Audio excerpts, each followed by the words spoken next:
Nuestro tema número 6, chicos, viene a llamarse núcleo interfásico y ciclo celular. ¿Alguien me puede decir qué es el núcleo? El centro de la célula. Donde se almacena el material genético en las células. Muy bien, es donde se engloba el material genético de una célula. Bien, ¿qué más, Pedro? ¿Ya que es importante para la célula el núcleo? Sí. Sí.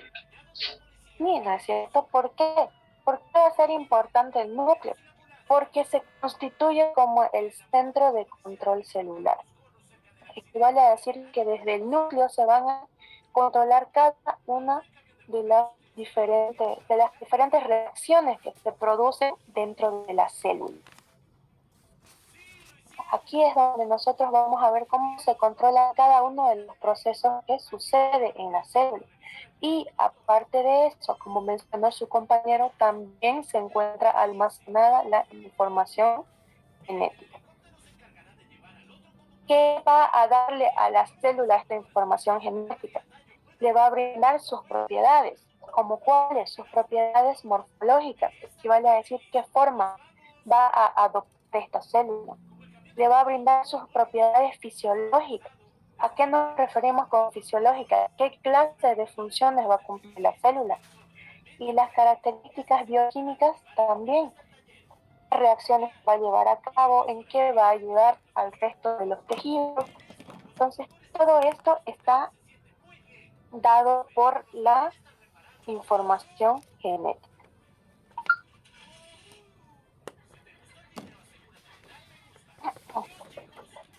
Ahora, si nosotros hablamos de la morfología, ¿qué quiere decir morfología? Formación. ¿Cómo está Morfo, formado?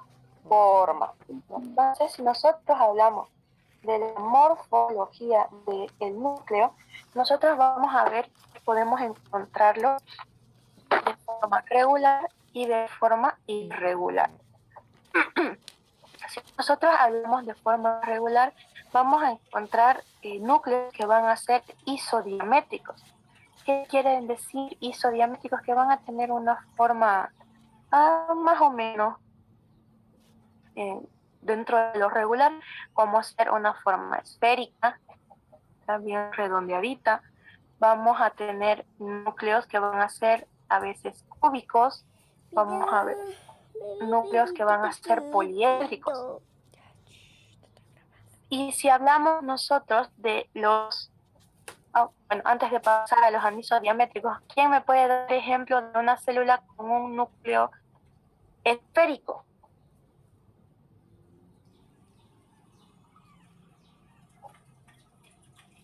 ¿El huevo? Célula con núcleo esférico, ¿de quién me puede dar un ejemplo? No dijo célula, no dijo... Pero sí es una célula.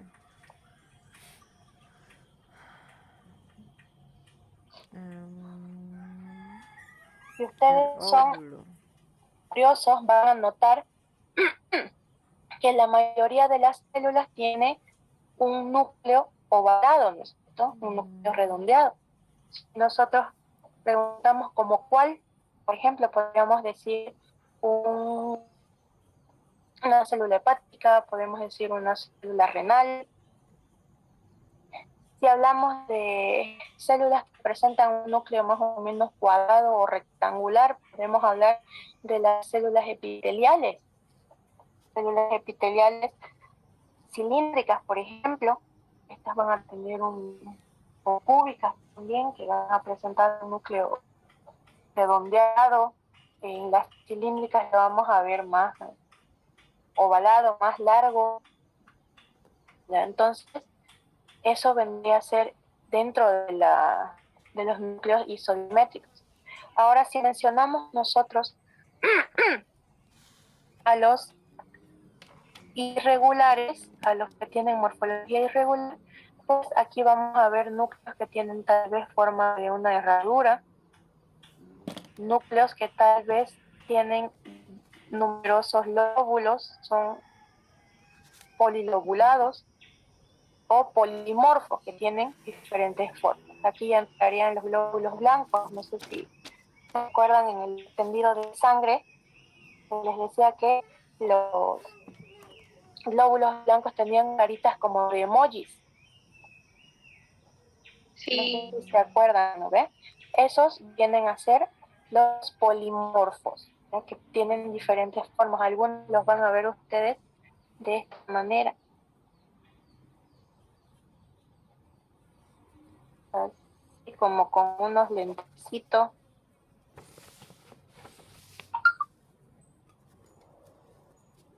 Y los van a ver así, como con unos lentes, otros los van a ver como diferentes formas de emoji, ¿no? Como con diferentes gestos. A eso se llama un núcleo irregular. Ahora, si hablamos del tamaño, chicos, nosotros vamos a tener dos tipos de tamaños: tamaño absoluto y tamaño relativo. En el tamaño absoluto nosotros hablamos de un núcleo ya medido, o sea que este núcleo ya ha sido medido. Dependiendo del tipo de célula, nos van a decir el núcleo de la célula hepática mide 2 micrones, y eso vendría a ser para todas las células hepáticas, ¿no? Absoluto, que esta medida no va a cambiar. Pero si hablamos de un núcleo relativo, un tamaño relativo del núcleo, este tiene que ser en una relación núcleo-citoplasma. Yo no puedo tener una célula grande con un núcleo chiquitito, como tampoco una célula pequeña con un núcleo grande, ¿o sí? ¿Se podrá tener eso? No. No, no es cierto. Por eso se dice que hay una relación entre el núcleo y el citoplasma. ¿Por qué? Porque si yo tengo una célula grande y un núcleo pequeño, ¿creen ustedes que todas las funciones se podrán cumplir de manera adecuada? ¿Podrá este núcleo chiquitito comandar a toda la celulota? No, no abastecería. No, no es cierto, no va a abastecer. ¿Por qué? Porque tal vez no tenga la suficiente cantidad de material genético para poder comandar todos los procesos que se realicen, ¿no es cierto? Lo mismo sucedería si yo tengo un supernúcleo en una célula pequeñita. Va a entorpecer primero la distribución de los diferentes organelos, y segundo, las funciones que se van a realizar van a ser con un mayor gasto de energía, y por ende la célula no va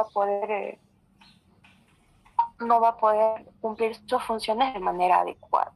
Entonces, ¿cuál vendría a ser la relación adecuada? Que si yo tengo una célula de gran tamaño, pues mi núcleo sea relativamente grande para cumplir con todas estas funciones, y si mi celulita es pequeña, pues un núcleo también relativamente pequeño para que estos mantengan una buena relación y distribución en el citoplasma. ¿Entendieron esta parte?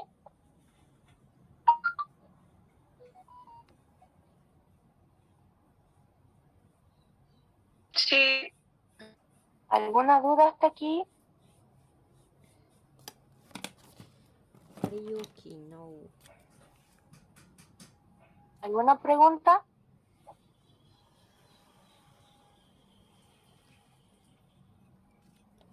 Ninguna. Entonces nos vamos a ver esta fórmula. Esta formulita que ustedes tienen aquí es para que puedan realizar los ejercicios que se les va a pedir en el examen. Ah, volumen nuclear, volumen celular menos volumen nuclear. Se les va a pedir calcular el valor del núcleo, ¿ya? O el tamaño, en este caso, del núcleo. Se les va a dar un volumen, por ejemplo, el volumen nuclear, de 2, y ustedes tienen que obtener el volumen celular, restarle el volumen nuclear para tener este volumen nuclear como tal.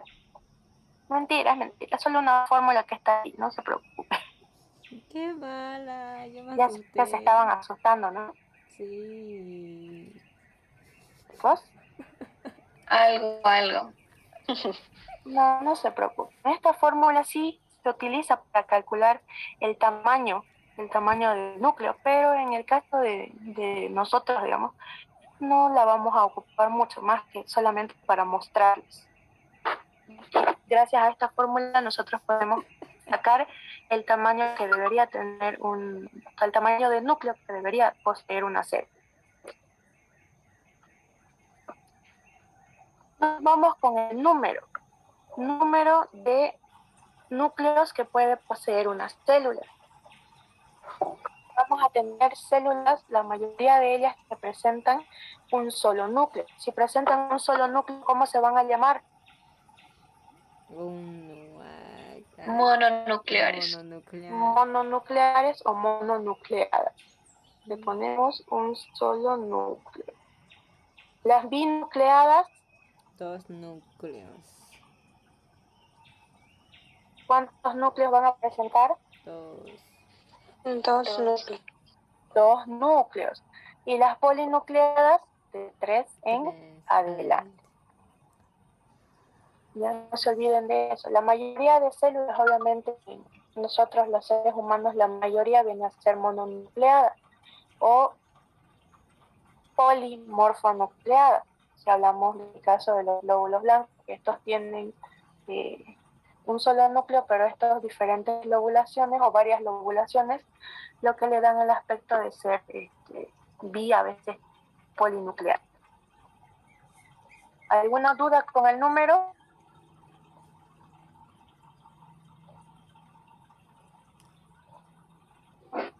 Creo que no hay duda sobre el número de núcleos, ¿verdad? Creo que no. No, doctora. Muy bien. Entonces continuamos con la posición del núcleo. Esta posición que adquiere el núcleo, chicos, puede ser céntrico como también excéntrico. ¿Cómo vemos nosotros un núcleo céntrico? Cuando este se encuentra en el centro de la célula, ¿verdad?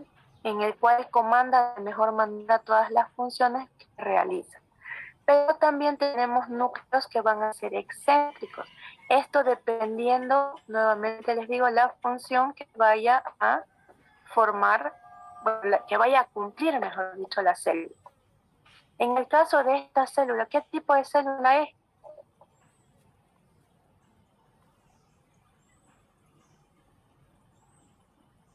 Célula epitelial, ¿no es cierto?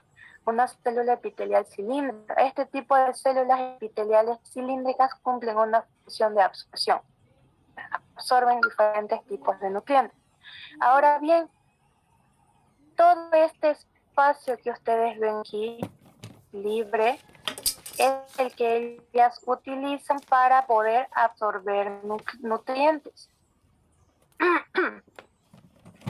¿Qué pasaría si mi núcleo, en vez de estar ahí donde está excéntrico, fuera del centro, vendría a estar así, a la mitad de la célula? ¿Ustedes creen que este espacio sería el mismo o cumpliría de mejor manera su función de absorción de nutrientes? No. No, ¿no es cierto? ¿Entorpecería la absorción o no? ¿Qué dicen ustedes? Yo digo que sí. ¿Se entorpecería esa función, no es cierto? Sí. Tal vez Menos absorbería menos nutrientes, ¿no ve? Sí. Entonces, para que ustedes vean cómo la función que cumple la célula también va de la mano con la posición del núcleo. No es que el núcleo quiera estar abajo porque le dé la gana de estar abajo, sino que dependiendo de la función que vaya a cumplir cada una de estas células, se posiciona el núcleo en un lugar donde comande las funciones, pero también no entorpezca el cumplimiento de la función que desempeña. ¿Quedó claro? Sí.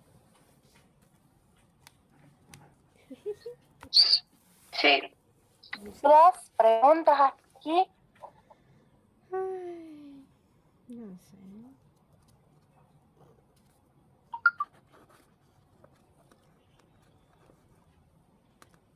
¿Algo que no hubiesen entendido hasta este punto?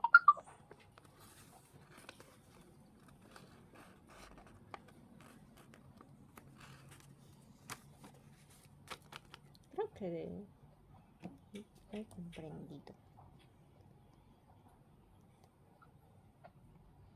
Si no hay preguntas, vamos a continuar.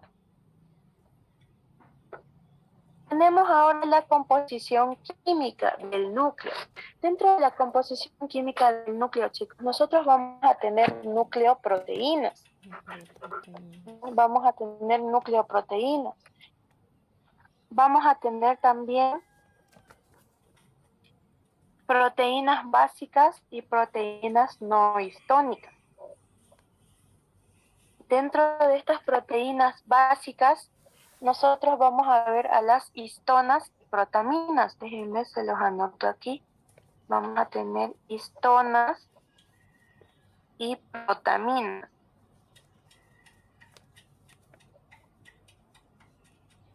Y dentro de las proteínas no histónicas, nosotros vamos a tener proteínas no histónicas, residuales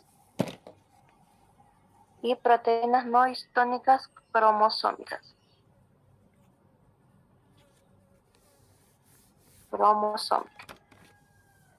a tener también ácidos nucleicos. ¿Quién se acuerda cuáles eran los ácidos nucleicos? El ARN. El ADN y el ARN. Vamos a ver que también vamos a tener enzimas, diferentes tipos de enzimas, y vamos a tener sales de calcio, sales de magnesio, sales de hierro, sales de zinc dentro del núcleo. Ahora bien, si nosotros hablamos de lo que vienen a ser las propiedades físico-químicas del núcleo, nosotros vamos a ver que este núcleo va a tener un mayor peso específico. Vamos a ver que tiene una mayor refringencia y una menor viscosidad. Si yo les dijera a ustedes, agarren un huevito en su casa, rompan el huevo y ¿qué van a tener como resultado? La yema y la clara. El huevo en un plato, ¿no ven? Ahora, si yo les digo, separen la clara de la yema y rompan la yema, comparen la clara, esta yema rota, con la clara, ¿cuál va a tener más viscosidad? Mayor viscosidad tiene la clara. ¿No ve? Mayor viscosidad. Entonces, aquí se cumple, miren, su propiedad físico-química del núcleo. La yema, en este caso que les estoy diciendo, esta yema viene a tener menor viscosidad, mientras que la clara, ¿qué sería la clara del huevo? Citoplasma. Plasma, muy bien, el citoplasma. Este citoplasma va a tener una mayor viscosidad. Va a ser más viscoso, va a ser como una tipo gelatina, ¿no es cierto?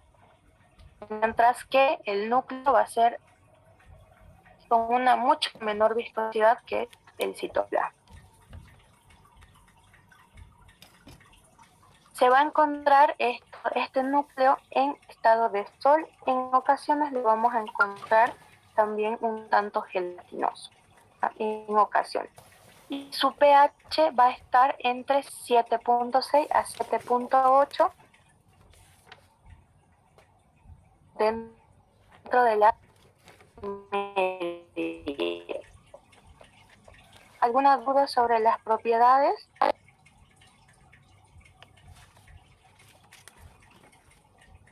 Chicos.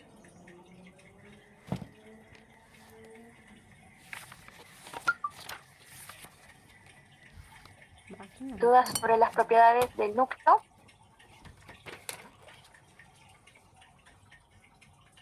¿Ninguna? Entonces vamos a continuar. Para que ustedes puedan observar el núcleo, nosotros vamos a poder encontrar al núcleo, chicos, en dos estados o dos periodos. El primero que se llama núcleo interfásico y el segundo que se llama núcleo en estado divisional. ¿Cuál va a ser la principal característica de cada uno de ellos? La presencia del material genético. Nosotros, en un núcleo que está en estado de interfase o aparente periodo de reposo, vamos a encontrar el material genético en forma de cromatina. ¿Ya? Fíjense esto que ustedes ven aquí a manera de un rosario o de un collar de perlitas, se llama cromatina, únicamente visible cuando el núcleo de la célula está en periodo de interfase, ¿ya? Solo en interfase. Ahora bien, cuando nosotros vemos un núcleo que ya está entrando en proceso de división o ya está en división, encontramos al ADN en forma de cromosomas. Los vamos a encontrar en forma de cromosomas. Esa es la clara diferencia entre un núcleo en estado de interfase y un núcleo en estado de división. Por favor, no se olviden de estos dos aspectos porque a veces se equivocan en el examen. Siempre en un núcleo que está en periodo de interfase encontramos cromatina, mientras que si hablamos de un núcleo que va a estar en periodo de división, únicamente vamos a ver a los cromosomas. ¿Quedó claro? Sí. Muy bien. Entonces, ahora sí, ¿qué estructuras nosotros vamos a estudiar en el núcleo? El núcleo, al ser un organoide que está dentro de la célula, también va a tener partes, chicos. También va a tener estructuras las cuales vamos a tener que estudiar, dentro de las cuales vamos a ver primero la membrana nuclear. Esta membrana nuclear, como ustedes observan aquí, es una fina capa. Es una capa muy delgadita, pero que tiene doble membrana. Tiene doble membrana. ¿Qué quiere decir esto? Que ustedes a la yema del huevo la ven así, ¿no ven? Pero si ustedes toman una muestra de esta membrana de la yema del huevo, ustedes van a verla así, una fina capa, pero que vista al microscopio va a tener doble membrana, ¿ya? Dos membranas, las cuales van a tener la capacidad de rodear todo el núcleo, evitando el ingreso de diferentes sustancias dentro del núcleo y también evitando que el resto de los componentes celulares se mezcle con los componentes del núcleo. Ya que no se olviden que tenemos nosotros como parte de los orgánulos citoplasmáticos, orgánulos capaces de degradar diferentes sustancias, a veces el 99% de las sustancias. Entonces, si por error un lisosoma quedara englobado dentro del núcleo, ¿será que la célula podría vivir?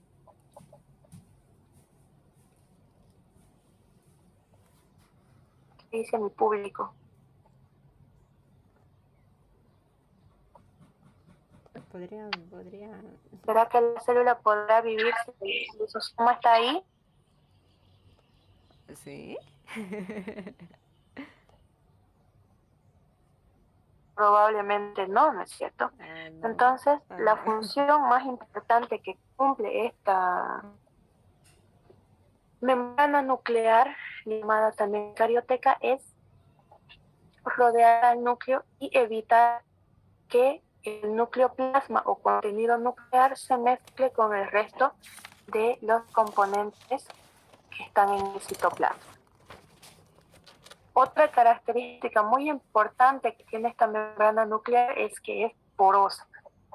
Tiene aquí varios poros, numerosos poros, para regular el intercambio de materiales de núcleo a citoplasma como de citoplasma a núcleo.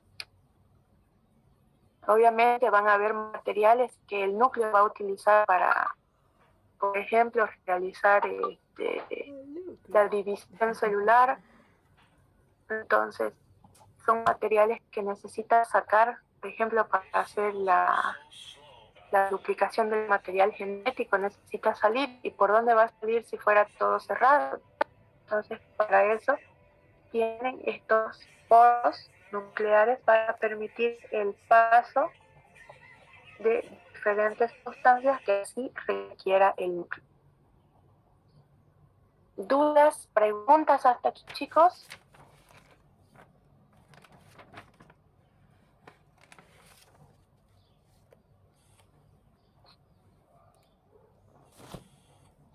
Creo que no. ¿Algo que no hubiesen entendido hasta este punto?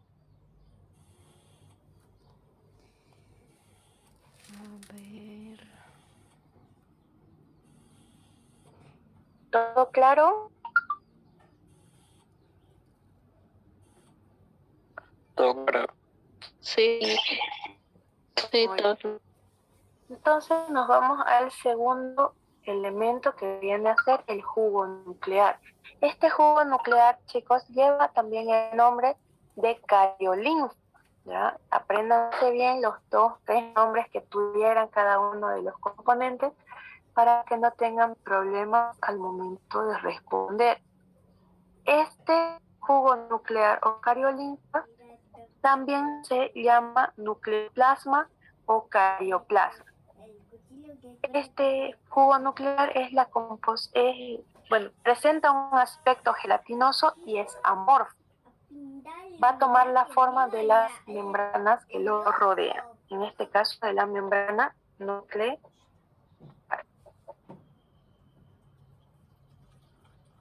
Se dice que este jugo nuclear es la porción coloidal del núcleo. Su composición química. Dentro de la composición química del jugo nuclear nosotros vamos a tener agua, vamos a tener sales de calcio, sales de magnesio, sales de hierro, disueltas en esta parte acuosa, digamos. Vamos a tener la presencia también de proteínas, vamos a ver presencia de fosfatos y de diferentes enzimas. Se dice que el jugo nuclear constituye dentro del núcleo como si fuese, digamos así, un citoplasma. Ya tiene más o menos esa función, digámoslo así. Ya. Dentro de las proteínas que les he mencionado, vamos a tener las proteínas histonas. ¿Ya? Estas proteínas son de tipo histonas. Histonas.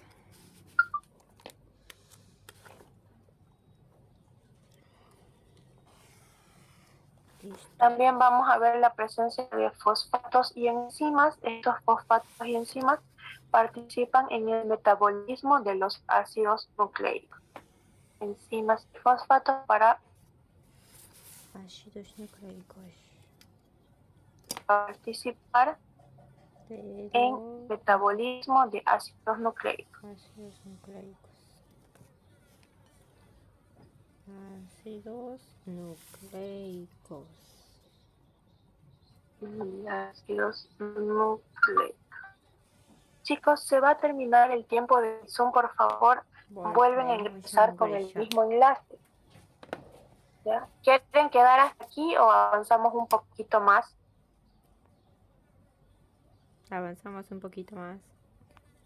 Ya, entonces vuelven a ingresar por favor con el mismo enlace, ya se va a terminar el tiempo.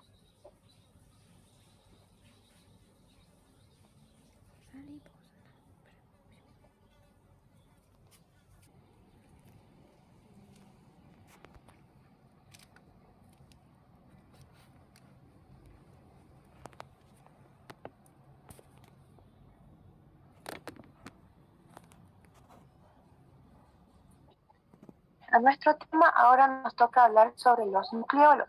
Los nucleolos, chicos, van a estar igual incluidos dentro del núcleo. Si ustedes se fijan, tenemos aquí todo esto, toda esta estructura que viene a ser el núcleo. ¿Qué dijimos que tenía? Primero su membrana nuclear. Nuclear. ¿Qué otro nombre recibía la membrana nuclear? Envoltura nuclear. Carioteca. Carioteca. Dentro de esta membrana de esta carioteca o membrana nuclear, vamos a ver que esta era una capa de doble membrana. No se olviden de eso, por favor, con sus numerosos poros nucleares. Dentro de la carioteca teníamos nosotros al jugo nuclear. nuclear. ¿Qué otro nombre llevaba el jugo nuclear? Carioteca. Cariolinfa. Plasma, cariolinfa. Carioplasma, cariolinfa. Nucleoplasma, creo. Nucleoplasma. Entonces, no se olviden, por favor. Y fíjense cómo suspendido en este jugo nuclear vamos a tener a esta estructura llamada nucleolo. ¿Ya? Nucleolo. Ahí tenemos nosotros a nuestros nucleolos.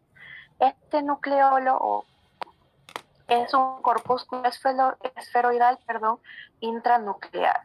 ¿Ya? Se va a encontrar dentro del núcleo y existen castos en los que tenemos 2, a veces 3, a veces 4 nucleolos.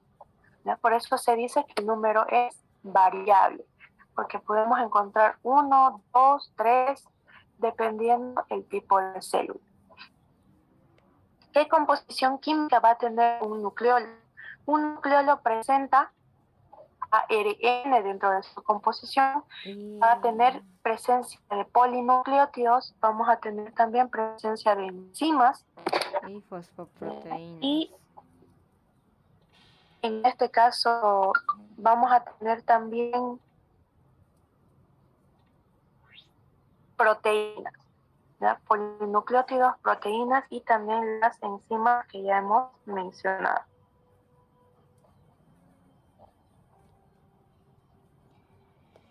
Generalmente, chicos, ya hablando más claro, generalmente los nucleolos dentro de las células animales se encuentran en número de 2. El número de 2 para ser específicos. Por las células diploides, ¿ya? Aunque obviamente en este área de ciencias de la salud nunca 2 más 2 es 4, existen numerosas excepciones, ¿ya? Y en el caso, por ejemplo, de las ranas, de los sapitos, se han encontrado inclusive 1000 nucleolos dentro del núcleo. Wow.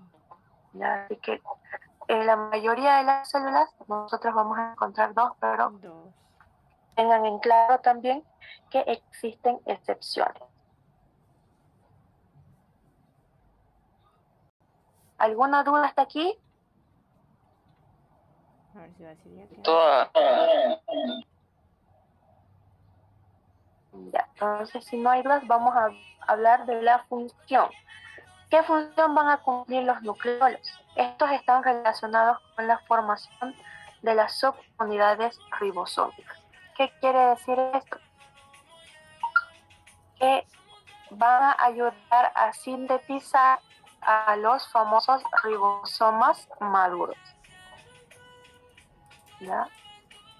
Ayudan a la formación de las subunidades ribosómicas y por ende ya cuando veamos el proceso de duplicación van a ver también que se forman los ribosomas maduros cuando una de las subunidades ribosómicas se junta con la segunda subunidad, dando lugar a este que viene a conformarse como ribosoma maduro. Pero con que ustedes me pongan en el examen formación o síntesis de subunidades ribosómicas, por mí está perfecto.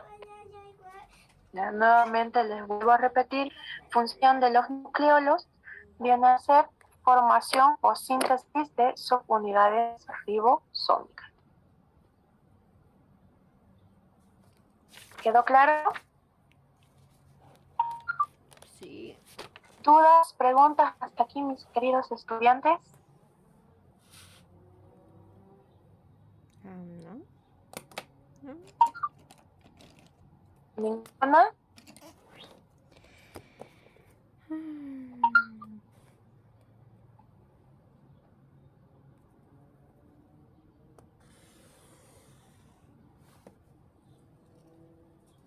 ¿Algo que no hayan entendido hasta aquí?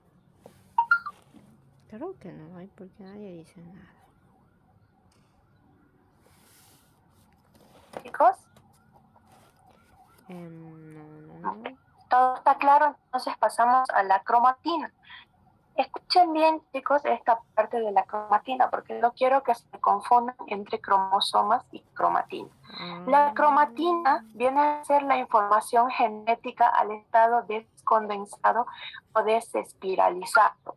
¿Ya? Esta cromatina la vamos a encontrar únicamente ¿en qué periodo?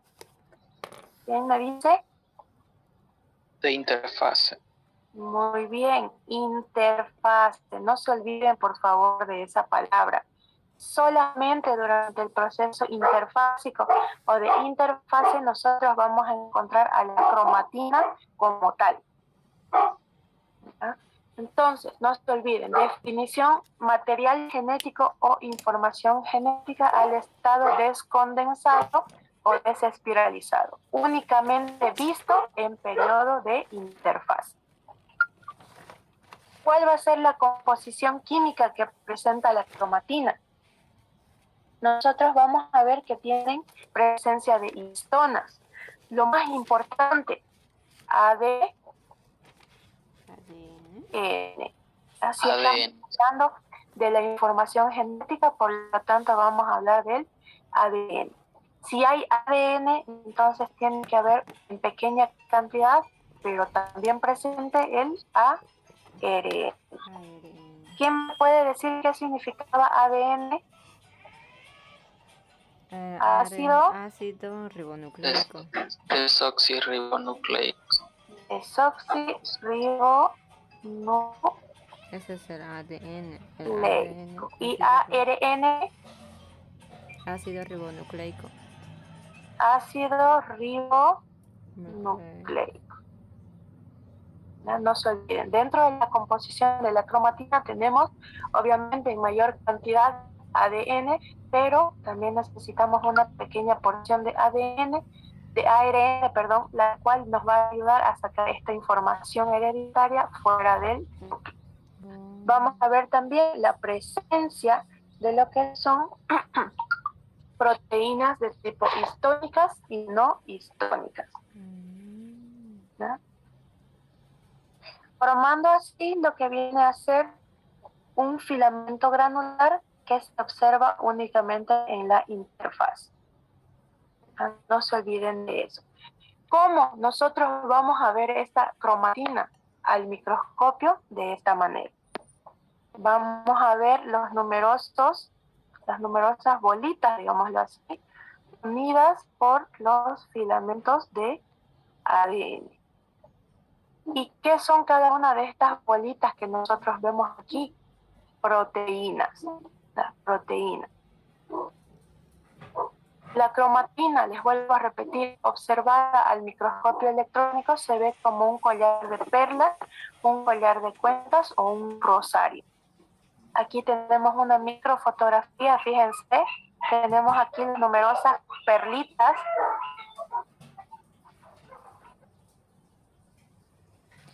¿Esa es la cromatina?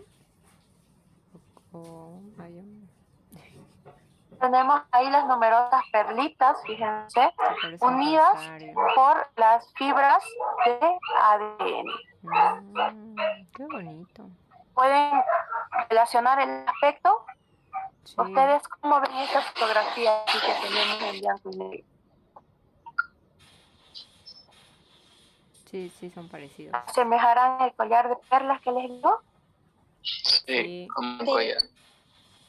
Como un collar de perlas, los que son católicos me dirán como un rosario. Entonces, para que ustedes puedan asociar esta forma de la cromatina con algo con lo que se acuerden, pueden poner collar de perlas, collar de cuentas o un rosario. ¿Ya? Entonces, de esa manera nosotros le vamos a ver al microscopio. Y ahora ustedes me dirán, ¿qué serán estos pequeños redonditos o las perlitas que tiene este collar de perlas? Cada una de estas perlitas, nos volvemos aquí, cada una de estas perlitas que tiene nuestro collar se va a llamar nucleosoma. Cada una de estas perlitas que ustedes ven aquí formando nuestro collar se llama, no se olviden, nucleosoma. Estos nucleosomas, chicos, tienen una composición, los cuales van a tener proteínas. ¿No? Proteínas. ¿Cuáles van a ser estas proteínas?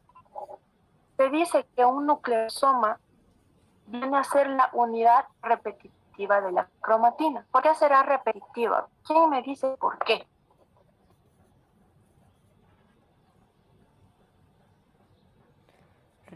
Porque se repite en cada perlita.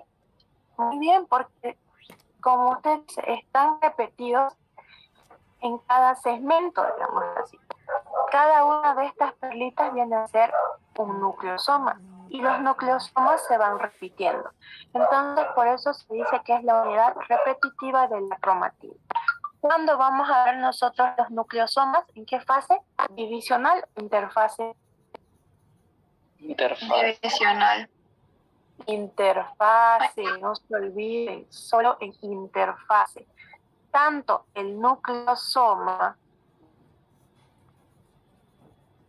como la cromatina únicamente nosotros la vemos en periodo de interfase.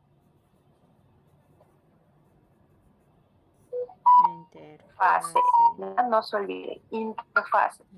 Ahora bien, si nosotros hablamos de cómo está constituido el nucleosoma, nosotros vamos a ver que es un octámero de proteína. ¿Qué es un octámero? ¿Qué significa octámero?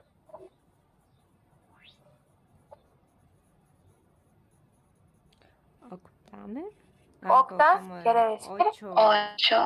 8. Entonces el octámero de proteínas nos dice que cada nucleosoma tiene 8 proteínas en su composición. ¿Cuáles van a ser estas proteínas? 2 proteínas llamadas H2A. 2 proteínas llamadas H2B. Vamos a tener 2 proteínas llamadas H3 y 2 proteínas llamadas H4. Contamos. 2 más 2. 4.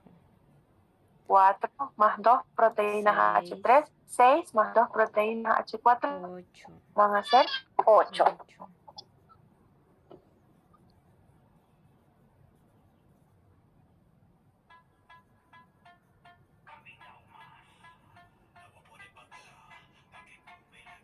¿Quedó claro? Sí. Si ustedes se fijan aquí, tenemos, mire, 2 proteínas H2A. Tenemos aquí abajito 2 proteínas H2B. Tenemos aquí las proteínas H3 y abajito las 2 proteínas H4. Pero estas bolitas de proteínas no van a ir solas, sino que van a necesitar algo que las ayude a mantenerse juntas. Y esto que ustedes ven aquí, si me dan chance, cambio de color para que puedan distinguirlo. Esto que yo voy a dibujar en celeste vienen a ser las hebras del ADN. Estas hebras del ADN van a ayudar a sujetar estas 8 proteínas. Se dice que tenemos la presencia de 2 vueltas de ADN. 2 vueltas de ADN. Cada una de las vueltas de ADN constituida por 100 pares de nucleótidos.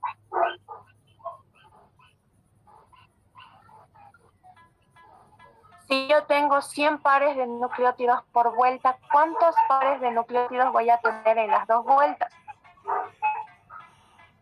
200, ¿no es cierto?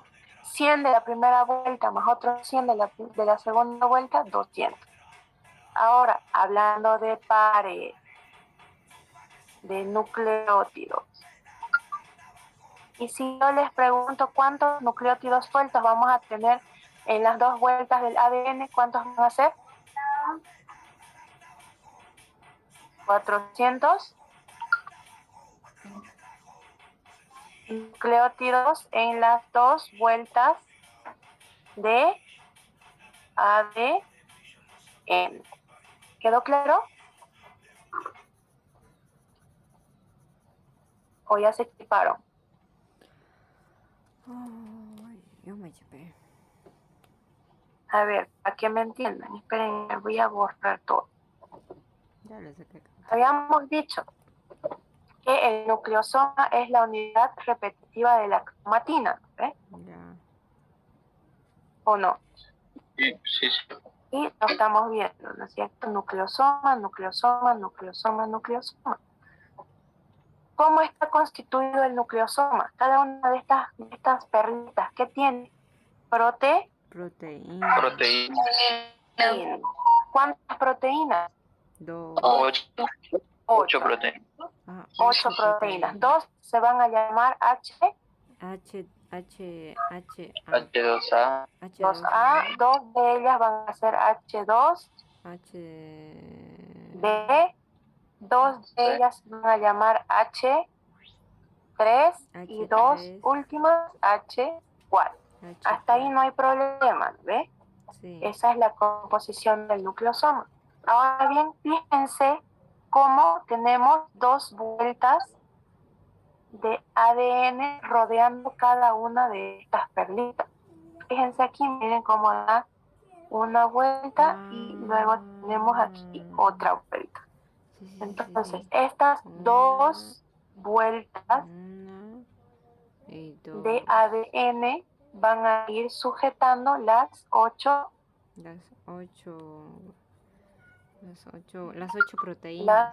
proteínas. proteínas. ¿Ya? No se olviden, por favor. Cada nucleosoma está envuelto con 2 vueltas de ADN para sujetar estas 8 proteínas. Ahora bien, si yo les pregunto sobre estas vueltas de ADN, ¿cuántas vueltas son? Son 2. 2 vueltas. Vueltas de ADN igual a 2. Cada vuelta parece que tiene un nitrógeno de ADN nos dice la teoría que presenta 100 pares de nucleótidos. 100 pares de nucleótidos. 100 pares de nucleótidos. Ya. Si son 2 vueltas, ¿cuántos nucleótidos en total yo voy a tener? 200. Sabiendo que cada vuelta me lleva 100. 200. 200 simples o pares. Pares. 200 pares de nucleótidos. Y si yo les pregunto estos 200 pares de nucleótidos en número simple, ¿cuántos serían? 400. 400 nucleótidos en total. En las 2 vueltas. ¿Ahora sí quedó más claro? Sí. Sí. Sí.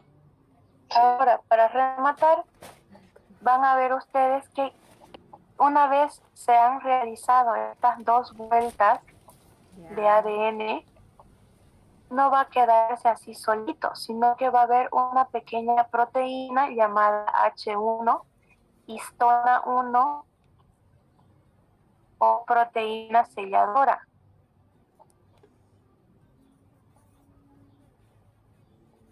La cual va a sellar para que este nucleosoma no se desintegre.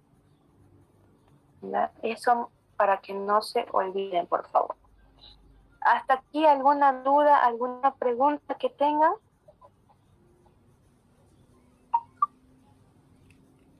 Creo que nada. A mí me quedó claro.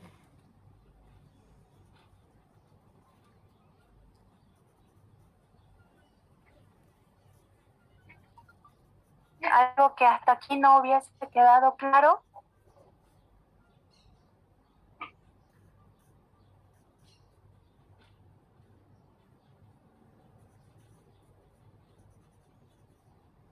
¿Ninguno? Ninguno. Muy bien, chicos. Entonces, hasta aquí vamos a quedar en la clase de hoy. Ya. No se olviden, el día miércoles ya volvemos a clases de laboratorio.